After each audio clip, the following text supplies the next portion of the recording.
Coach Brad Spencer. How you doing, man? Great. It's good to be on. Good to talk again. We're excited to have you on. I know you and I go way back to the start of my coaching career at North Central, but I think it's the first time we've had you on the podcast. I know you've done some stuff for us at the convention before, but excited to finally get you on the podcast talking a little bit about offense and North Central College. Yeah, absolutely. Excited to be on and appreciate the break in the day to do this. Yeah, right out of the gate, just so everybody knows, defending national champions right now. So holding on to that Yeah. title a little bit longer than most teams get Yeah. to. Yeah, But it's certainly unique. That's, I guess, another silver lining of it is I don't know if you say it's defending national champs. Certainly not two-time. National champs still. I don't know get what it to is, but we get to have another recruiting cycle as national champions, which um, I mean, really, it's great. It's you kind of you December 19th we were out there, I believe it was, and you win, and it's Christmas, and it's a whirlwind getting right into recruiting. So um, it's nice to, I guess, extend um, not the party, but extend the, the celebration, the title of defending national champs, and certainly that'll carry weight in recruiting again. And I guess if you get back out there and if you're able to win it again, you feel even better about it. If you don't, then certainly a little bit of a hit or a loss in your heart and how you feel about things. So we get to feel happy again, I guess, for another 365 days. yeah, I didn't even think It is about it, what but it like is. recruiting, that's a big deal. Like I didn't think about that aspect of like the fact that you're going to get to go through this whole other recruiting cycle as national champions without a season currently taking place. So that's a Yeah, really interesting aspect of it. it certainly is. Let's hop right in here to some questions. Let's go all the way back. I wanted to start with kind of your background in terms of growing up and your family heritage, based on your family and what we found from an article from the Chicago Tribune. Football is not just a game, but more of a lifestyle for you and your family, with a lineage of almost 7 decades playing there in Naperville. What is it like growing up with the game of football in the Naperville area? Yeah, you guys must have dug back to some articles from 1999 when I was a senior in high school and we were playing in state championship. But yeah, Naperville was, in terms of growing up and playing football and being a high school player, Neuqua Valley wasn't around yet. We have three high schools in Naperville right now. And then Wabanzi's right next door, and a couple of private schools in the area. But Naperville North and Naperville Central, the two main high schools, were powerhouses in the state. I mean, state playoffs certainly every year, but I mean typically quarterfinals, semifinals, one of them being in the state championship. So you grow up around that, wanting to be a part of that, wanting to be one of those guys that you're watching play football. And I can still remember the names of the guys that when I was in junior high, in the mid '90s that I was watching, and you emulate then when you put the pads on. So there's certainly football is important in the Midwest. It's important in Illinois, and it's definitely a big part of Naperville. And the youth football program in Naperville has really taken off as well in the last 15, 20 years. So that it's continuing to grow. And then, with my family's been, heavily involved in coaching in the area. My grandfather was the head coach at what was Naperville Community High School at the time. He played at North Central College himself. All three of my uncles, or excuse me, my dad and my two uncles, all played Naperville Community. I had one uncle that went on to play on scholarship at Wake Forest. My dad played at Augustana. My other uncle was a quarterback, and then he actually pole vaulted at Purdue. Um, my dad ended up being a football coach to start off his career in the CCIW at Augustana. So it's a little bit, in our family, I guess. Naperville's been a good place for us to grow up and kind of uh, develop that background. Coach, you were right. We did some digging for sure in some of your high school days, and we typically don't spend that much time on playing. But there was a story that kind of came across that I thought was extremely interesting. It was about your junior year. Your season was done. You had a good season, but you felt like you left some out there on the field, and you wrote yourself a note right after that junior season that said, "Remember how bad you wanted it." And you kept that note, and you kept it all the way Yeah. into your senior year, and you had a tremendous season. Mentioned the state championship, and then ultimately had the opportunity to go play collegiate football at North Central. And I do want to tie this to coaching a little bit. Oftentimes, we give advice to these young people about, how to set goals for themselves. Hey, take a marker and write it on your mirror, and make notes now. Make it something that you can remind yourself about. What does that note mean to you? And have you done anything like that similar in coaching? Yeah, absolutely. Thanks for bringing that up. It's funny. And, you guys, you could have just asked me for some of these articles, or Mike, you could have called my mom. I mean, just that instead of doing all your homework, this would have been a lot easier for your guys if you would have just called and asked me for it. Yeah, we got to keep them Uh, busy though. yeah, I know how that goes. Yeah, so that I'm a big believer in goal setting, and that has developed even a little bit more as I was a college player playing for John Thorne.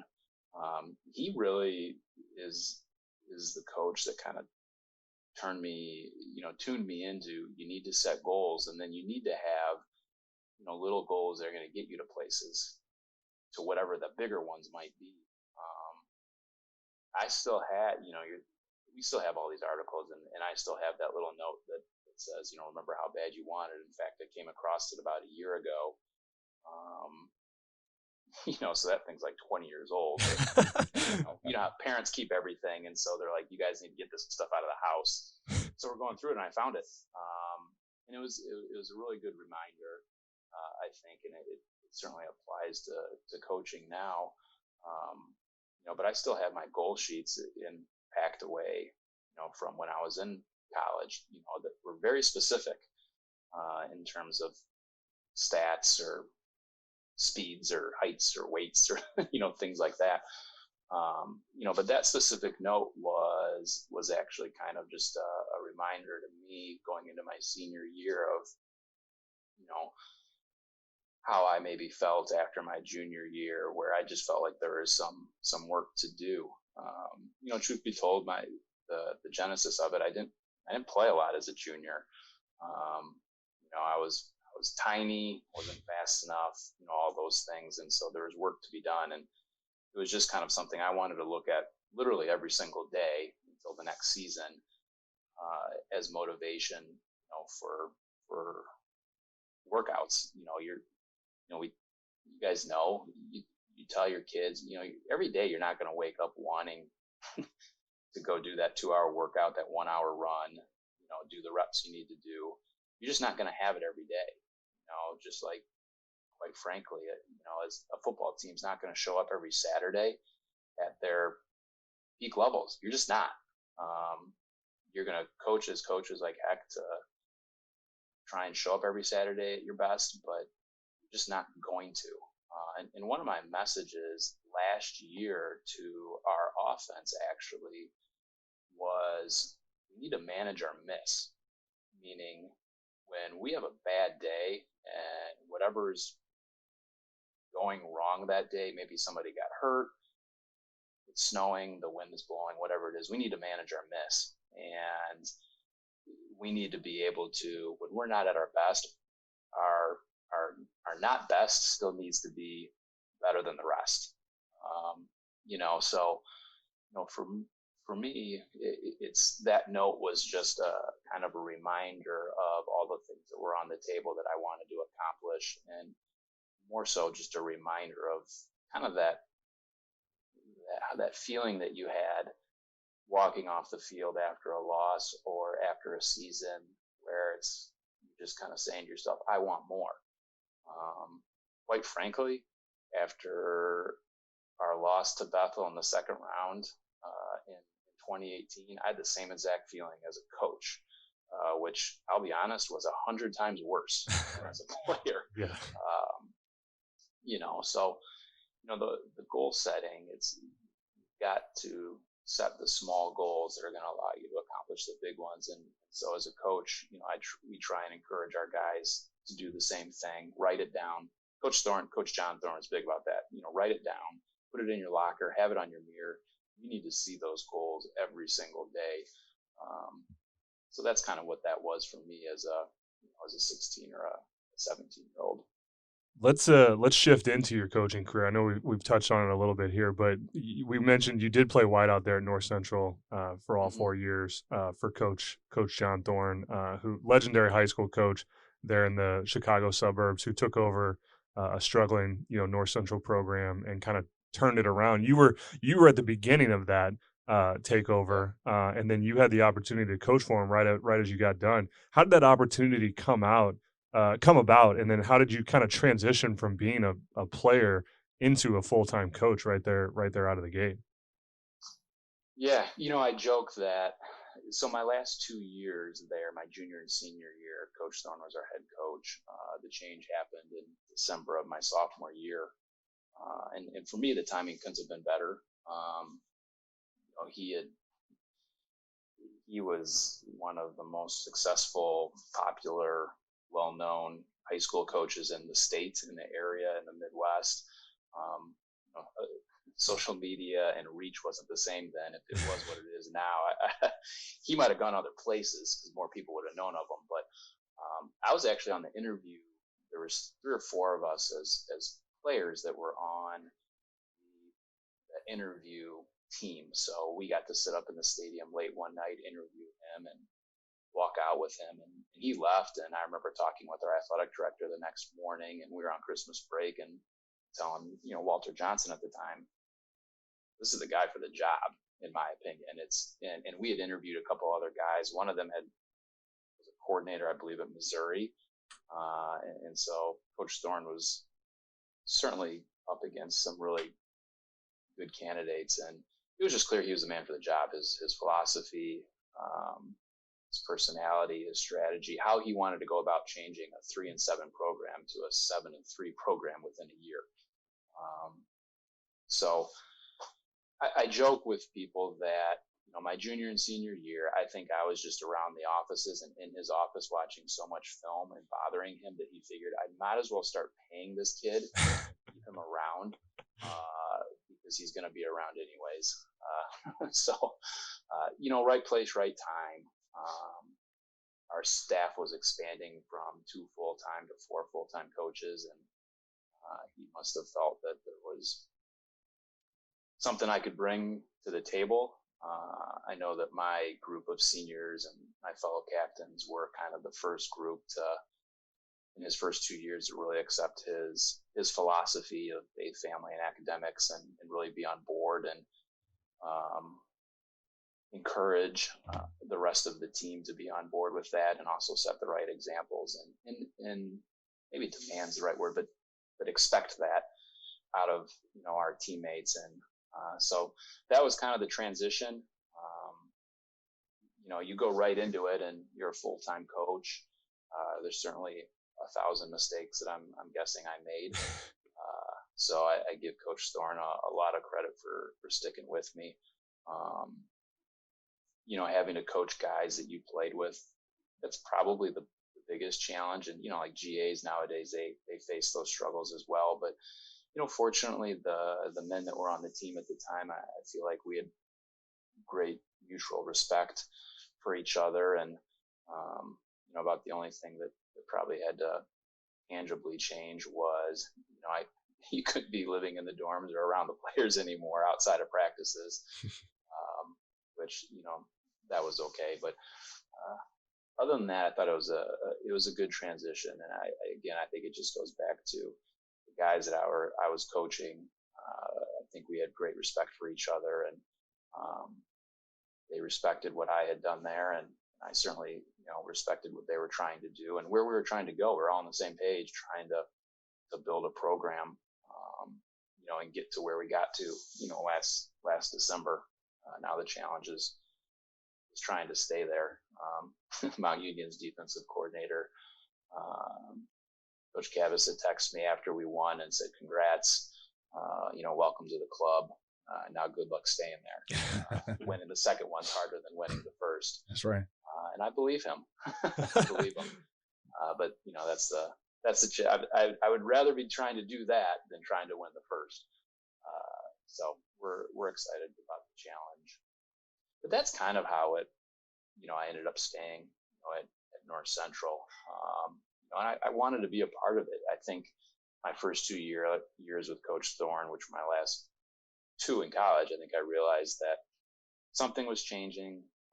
There's tremendous possibility and potential there with our coaching staff, with the type of players that Coach Thorne was trying to recruit, but also the school, our location, the type of education, the city that we're in, the opportunities for internships and jobs after graduating. It was sleeping giants wrong, because we have other sports that were succeeding at the time, but I think Coach Thorne saw that there was a potential there to do big things, in football. And I think the school also itself recognized that, hey, if we can get football going, it helps the school. It just does, in terms of enrollment.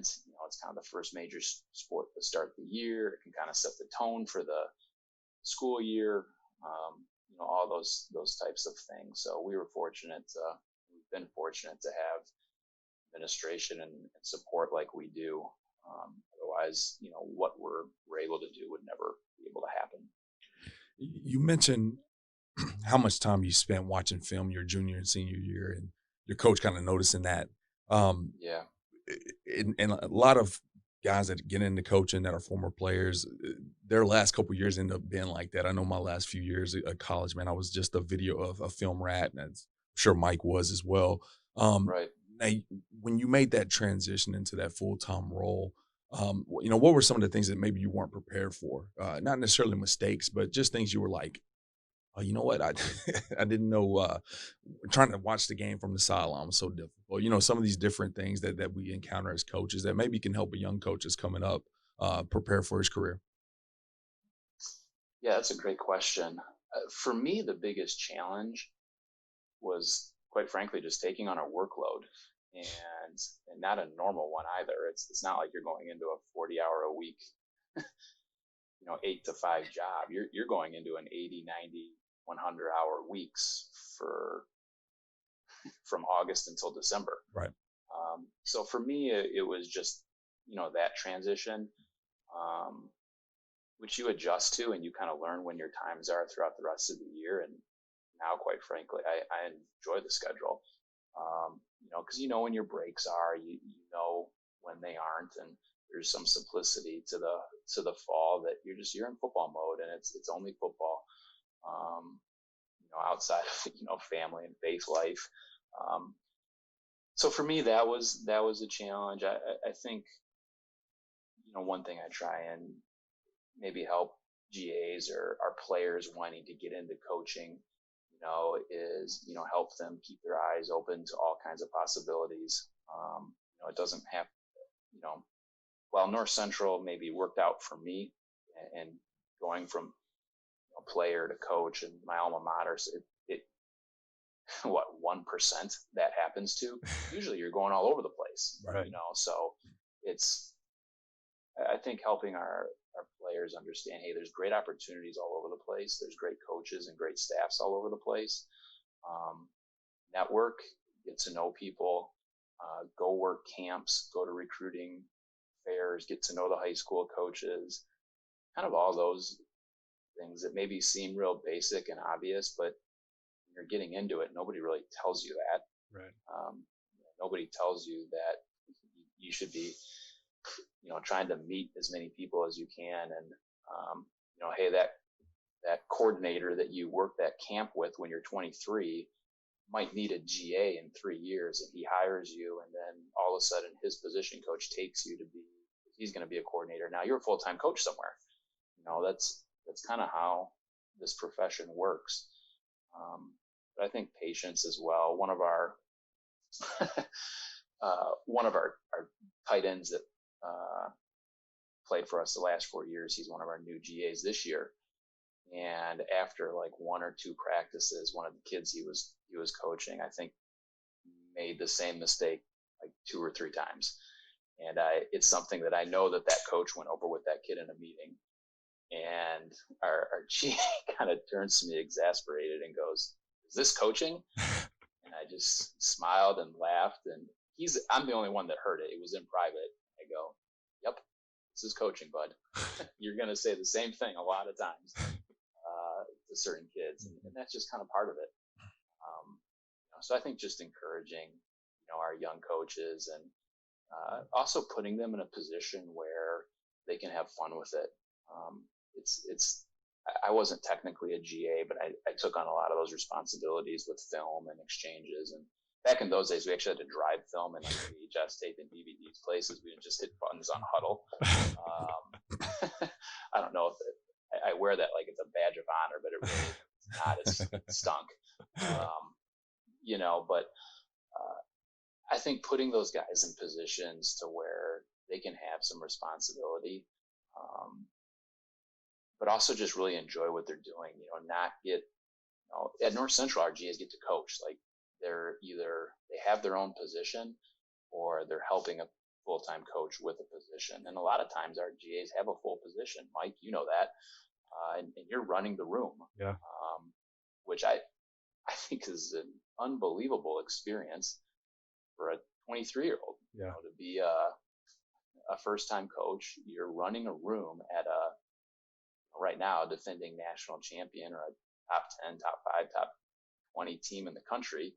You're running a room, like you're not just setting up cones. So I think it's great for them to have those opportunities to be able to have fun in coaching and not just be running around doing chores, doing jobs, being yes men.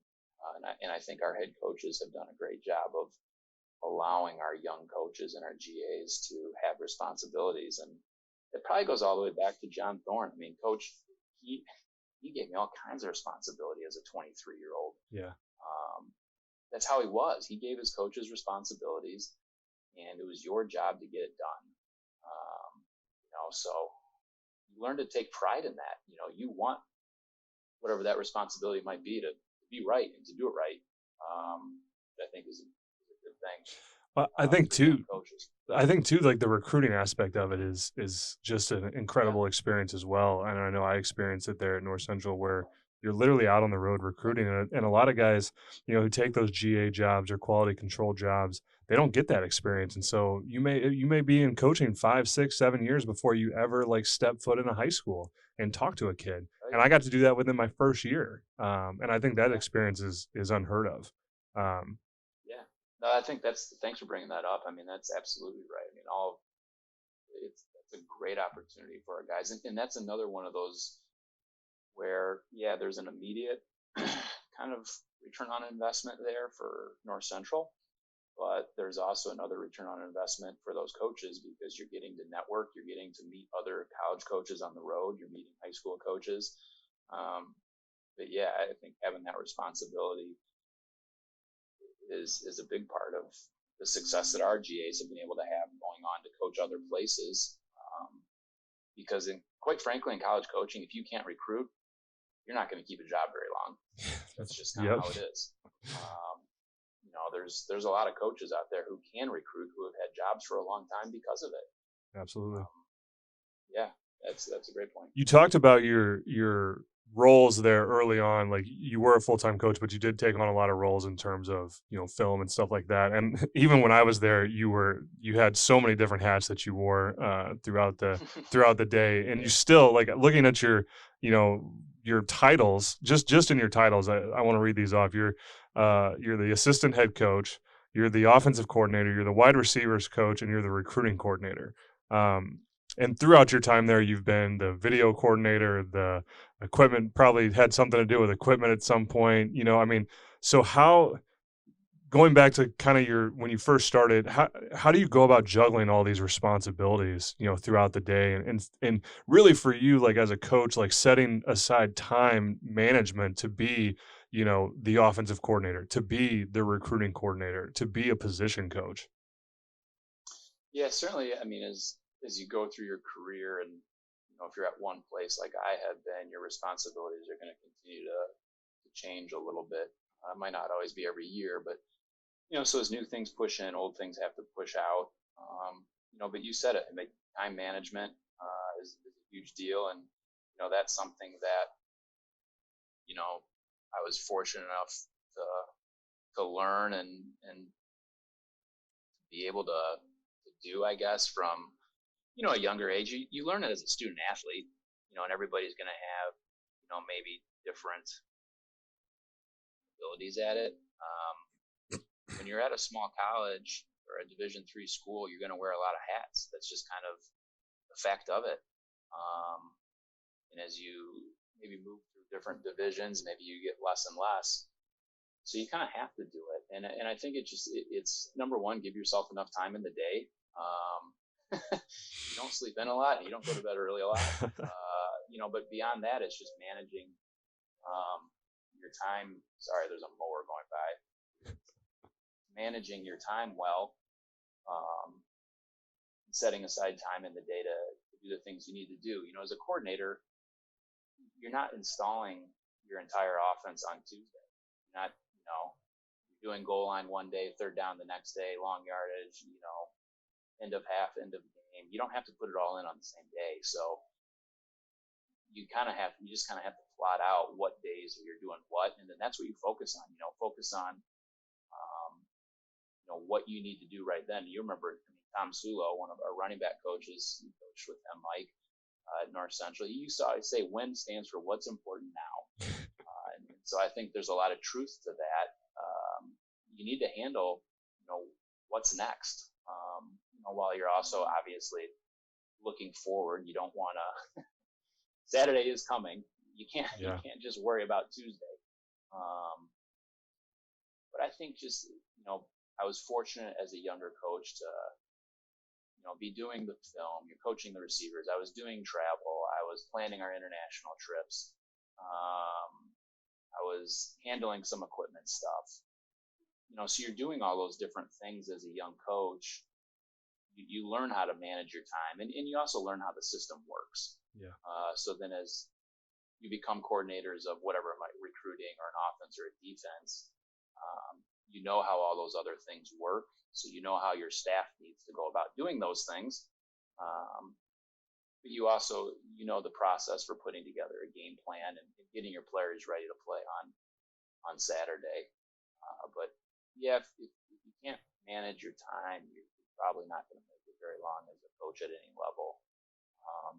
Certainly not at some of the Division III level, just because you have 5, 7, 8 guys on staff. It's not 20, and we don't have 10 quality control guys, 10 GAs to I'm setting up my own cones. I'm shooting the jugs machine. Like, I don't have somebody doing that for me. I've had all kinds of really great help with other part-time coaches and student assistants. So I mean, we're very fortunate in our Central to have guys that want to stay around the program and help in those ways.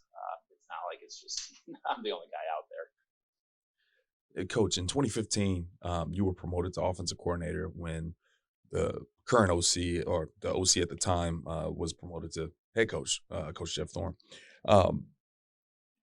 That's always interesting whenever you still have that offensive coordinator that's on the staff. I know the influence is still there, but as you're taking over that role, you're able to kind of insert your own philosophy in a system that's kind of already in place, and call things just a little bit different and do things just a tad bit different. And everything came into fruition here in 2019, as we mentioned a couple times here on the podcast already. You guys were able to win a national championship. But one of the things that hadn't been mentioned yet was how successful that offense was. You guys broke numerous records. Offense was just on fire. Defense played well as well. I'm definitely not taking credit away from the other phases of the game, but notably the offense was super dynamic and explosive. How were you able to, in conjunction with Coach Thorne, run your offense so efficient, and be so explosive, but still be able to kind of have this identity that wasn't necessarily put in by you? Sure. Yeah, it's a great question. I mean, first of all, I mean, it's just our players, our kids, just they're unbelievable this year, and I think any coach understands that you're not going to get very far if those guys aren't doing things right, especially the guys up front. And we were very fortunate to have some really veteran offensive linemen, a couple of young guys playing, and then of course the skill that we had on the outside. Starting with our quarterback. So first, I mean, I would give those guys credit. Beyond that, I mean, I'm fortunate that I'm in a position where our offensive line coach and our head coach and our quarterback coach, Coach Studeman and Coach Thorne, they've both been coordinators. They've both called games. So in my eyes, we really have 3 offensive coordinators on staff. Right. And while I might be the one that has to make the play call during the game, we're all giving input throughout the game. We're all talking between drives, between halves. Jeff will come on and say, "Hey, Brad, get to this," and I think if people were on our headsets and they could hear how many times he would say, "Hey, Brad, what do you think about this?" or "Let's get to this," I would be telling him that's literally the next thing I'm calling. My finger's on it. It's circled. It's coming in the next 3 plays. It happens. He jokes about it too, because it happens repeatedly throughout games, like multiple times. And that's because I learned offensive football from Jeff. And since he took over the offense, back when I was playing, there was a market change in what we've been able to do. And so like last year is not the first time North Central's had a really good offense. I mean, heck, 2009, we averaged just about 50 points a game that year.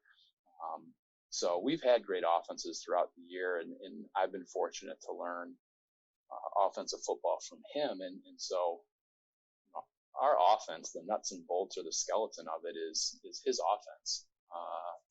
But I mean, it's the same thing that I would choose to do, and we are doing now. So sorry, I'm trying to get around my house where these people aren't mowing, so you can actually hear me. The joys of Zoom calls. Yeah, exactly. Right now, there's no escaping it. So I mean, that's, to me, I have a great advantage because I'm on staff with Eric and Jeff, and they have such large input in the game planning, but also what we're doing on a Saturday. But yeah, Jeff, a long time ago, I remember sitting in my office and we were just all talking as a staff. He was the offensive coordinator. This was maybe 10 years ago, 15 years ago, and he was saying to our offensive staff, you guys, you have to coach the way that you coach.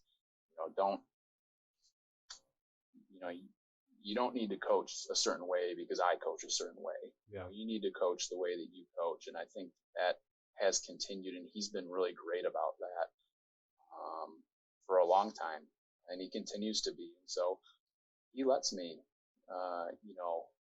watch film, and he's always, even when he was the offensive coordinator and I was a receivers coach, he was always open to ideas. For me, the other coaches on staff, he would always listen to. I mean, it's something he's really good at. Has been listening to ideas about offense and being open to new things. And so certainly, over the the years as I became offensive coordinator, there's been, whatever you want to call it, wrinkles or quote my own touch or whatever on it. Yeah, I mean, there's been new things that we've added, but it's not like those things aren't going through his office first. Yeah. And he's not okaying it or saying, yeah, I love it. And we're doing it now. I mean, in the practices we're doing now, every week we're installing new little wrinkles and tweaks here and there to work off of things that we've done in the past well. That's just kind of how we've always operated. He was the offensive coordinator, and I was a receivers coach. It was the same thing. We could take stuff to him. So I think we have a great working relationship, and we both look at offenses very similarly. We look at defenses very similarly. And so I think it helps because we're speaking the same language. Yeah. And then when you have a guy like Eric or any of the other coaches that we've had come and go who have been at different places and bring different ideas, we might do something or we might see something in film or you see another team run something in a totally different game or a different level, and Eric, can be like, oh yeah, we did that at Mississippi State, or oh yeah, we did that at Tennessee Martin or Aurora or wherever. And then we can kind of talk about it and go, okay, does this fit into our offense? Does this fit what we do? Does this fit into our terminology? And then kind of figure it out from there. So, it's not just me up there making calls and making decisions. Mike, how our game planning goes. We all kind of look at stuff, and then on Monday night, you bring it all to the board and you talk about it, you go through it, kind of piece by piece and decide, what's going to work that week. Yeah. And Jeff's always been good about that. And he continues to be even now when, as a head coach, obviously he's not able to be as involved in the offense anymore. And I know that's hard on him. But, he has to obviously be very involved in the defense, the special teams, the management of our staff and our team. And as a head coach, there's just infinitely different and more things to prepare for. You can't just have your head in, one side of the ball or the other. And I think, he kind of experienced that because he started out when he became head coach in 2015, he was still calling the offense. And he did that for about 2 years. And then, halfway through the season, he just decided, hey, this isn't working anymore. And so we transitioned to where we're at now, in middle of 2017. But, he continues to be involved. And like I said, it's great for me. Yeah. I don't feel like I'm out there on an island trying to do stuff. It's, I have somebody that knows football, that I can always go to with ideas or questions even, or what do you think here? And that was a large part of our success from a STEAM standpoint was the communication that we have on our offensive staff and making sure that we're putting our players in a good spot. That's the key. Well, just to give some context to that success, in 2019, you guys, you broke all kinds of records, one of them being total points, average points per game. You were over 55 or 56 points per game, total yards, total offensive yards, total touchdowns. You averaged over 575 yards a game, total passing touchdowns. So those numbers are incredible. And I would be remiss if we didn't give some context to the success you guys had in 2019. But as we wrap up this thing, I wanted to kind of bring it all together. We had Coach Jeff Thorne on the podcast back after the national championship last year. And one of the things we kind of talked with him about was just kind of that feeling at the end of the game in Shenandoah. Sorry, I was thinking Frisco, but that's the FCS one. Shenandoah down there in Texas. I was there. You've been there since the beginning, right? Coach John Thorne kind of implemented his philosophy, like you said, as you were a sophomore in college, and you've been there this entire time, and you've seen kind of the fruition of all these things. You mentioned your dad being a coach as he started his career. He's now the vice president of engagement there at North Central College, so still very involved in the program. So what was that moment like for you? That entire journey kind of culminating there on the field when you guys won the national championship last year? Yeah, satisfaction is kind of the word that comes to mind. That kind of, I think, brings it all together. It's funny, you mentioned, I am, on our staff, Jeff and I are the only two remaining that were kind of the original people in 2002 when John took over, and I was a player. So I think the satisfaction, for Jeff and I, it's hard to describe. It's 18 years of building something, but also, we've had other teams that I feel like were extremely talented and perhaps could have been in the same position, but you just, we weren't able to get it done for whatever reason. And so for this group to get it done, you're just incredibly proud of the players and the seniors that stuck it out, and the guys who made it happen. I mean, just so many plays that were made when they needed to be made, especially when you're in the playoffs. I mean, there's not a lot of bad football teams left in December. So to make the plays when you need to make the plays, it says a lot for your players. It's funny. I come down from the press box as things are kind of closing out. Our defense was on the field, and the game was, just about over. And the first person I saw and hugged was John Thorne. It wasn't. I didn't skip anybody else. He was just the first person I saw standing on the field. It was kind of a weird, just wild moment. That it's like, of course, this is how, at least for me. He might have hugged 1,000 people on the way down there, but for him to be the first person that I see to congratulate and hug, it was very fitting, I guess. To remember back to 2001 in December, sitting up in our stadium, as snow is falling and the lights are on, and two other guys are interviewing him for the head job. It was great. I mean, it was awesome, and certainly, for our staff and our players now, we hope that it's the start of, at least one more. I want to say many more, but you can't have many more unless you have one more. So we'll focus on that for now. But it was, there was so many.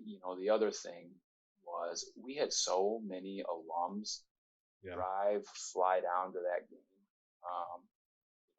And it's the first national championship I've been at as a coach, player, fan. So I guess I really don't have anything to compare it to, but I was blown away by how many alums and people I saw there. So to be able to see, it's almost like you needed an entire day just to celebrate with people. You wish you could hit pause in the stadium because there's so many people you want to get around and see and celebrate with, right? Or hug or say thank you to. It was just a fantastic scene and something that I'll never forget. And I guess, again, as we talked at the beginning, the silver lining to COVID is kind of get to keep thinking very fondly of those memories, and until you put the ball down and you play another football game, I feel like you keep those memories and you keep kind of those feelings, in the forefront because you still are national champions. Right. So I guess it's kind of a funny silver lining of everything that's going on in our world right now. Well, I think that just like you mentioned, from 2001 to last year when you guys won the national championship, I think that's an incredible story. So we appreciate you taking the time to share all of that with us today. Why don't you go ahead and share social media handle, anything like that, where guys can reach out to you and maybe if they've got questions about what we've talked about today or just how to follow the journey. What's the best way? Yeah, of course. On Twitter, at Coach Spence _NCC. And then, of course, our emails and everything are on our website and our coaching profiles. So those are always good ways as well. So yeah, we all love and know social media. Yeah, we got to make sure we link all that stuff down in the show notes so it's easy for everybody to reach out to you and stuff like that. So I mean, you want to get a hold of somebody these days, you should be able to do it. No doubt. Well, Coach, we appreciate you taking the time to talk with us today. Thanks so much. Appreciate you, Coach. My pleasure. Thanks, guys.